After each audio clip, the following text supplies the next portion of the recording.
Hello বন্ধুরা, তোমরা idea করতে পারো এই জায়গাটা ঠিক একসাথে কত লোক বসে খেতে পারে? আমার তো পুরো ধারণার বাইরে। আমি কোনোদিন কল্পনা করতে পারি না যতবার গেছি যে কত কত হাজার লোক একসাথে বসে খেতে পারে। আর এত পরিষ্কার, এত সুন্দর এই জায়গাটা।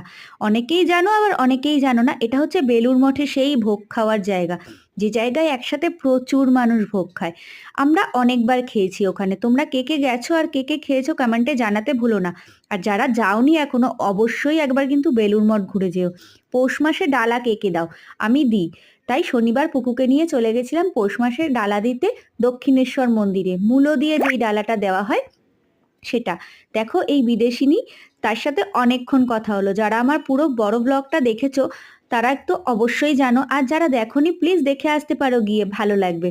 এরা খুব মিষ্টি, এরা অস্ট্রেলিয়া থেকে এসেছিল। অনেকক্ষণ ওখানে দাঁড়িয়েছিল আর অনেকক্ষণ দাঁড়িয়ে গল্প করলো, পুকুর সাথে অনেক ছবিও তুলেছিল। বেশ ভালো লাগলো কথা বলে। এই প্রথম কোনো অস্ট্রেলিয়ান কারোর সাথে আমি কথা বললাম, তাই তোমাদের সাথেও একটু শেয়ার করলাম। ও এখানকার ব্যাপারে জানতে চাইছিল। ওদের মতন পরিষ্কারভাবে হিন্দিটা তো মানে ইংলিশটা তো বলতে পারবো না, তো যতটুকু বলতে পেরেছি অতটুকুই বলেছি। কারণ ওদেরটাও একদম কমন ইংলিশ এরম বলবো না, ওদের ভাষায় যেরকম হয় আর কি সেইভাবে, মানে ওদের মাতৃভাষার মতন করে ওরা বলছিল। কিছুটা ও বুঝতে পারছে না, কিছুটা আমি বুঝতে পারছি না। তো যাই হোক, ভাঙাচোরা ভাবে ওর সাথে বেশ ভালোই সময় কাটালাম। বেশ সুন্দর করে এখানটায় ঘুরলাম। আরো অনেক কিছু এখানে দেখেছি, যেগুলো সব সময় সব জায়গায় দেখি না। বেশ ভালো লাগছিল। আর বেলুড় মঠটা তো সত্যিই খুব সুন্দর, শীতকালে ফুলে যেন আরো সুন্দর হয়ে গেছে। এত সুন্দর ফুলের জায়গা। ও বলছিল যে এখানে সুন্দর করে যে ফুল, ফুল ওর খুব ভালো লাগছে কালারফুলের মতন। আমি তাই বললাম যে শীতকাল তো, এত কালারের ফুল আরো একজন দেখতে পাচ্ছ। এগুলো কি বুঝতে পারছো তো? ছোট্ট ছোট্ট কাঁঠাল। দেখো বেলুড় মঠের একটা গাছে গিয়ে আমি দেখলাম ছোট্ট ছোট্ট কাঁঠাল হয়েছে একদম সামনে। মানে এগুলো এর ইঁচড় হবে, তারপর গিয়ে কাঁঠাল হবে। ইঁচড় খেতে কে কে ভালোবাসো? আমাদের তো খুব ভালো লাগে। আর দেখেছো ছোট্ট দুটো একদম টিয়া পাখি গাছের মধ্যে, ওদেরকেও পুকু খুঁজে বার করে দিয়েছে। আর যেহেতু আমরা অনেক ভোরে গেছিলাম, সারাদিনটা অনেক ঘুরেছি।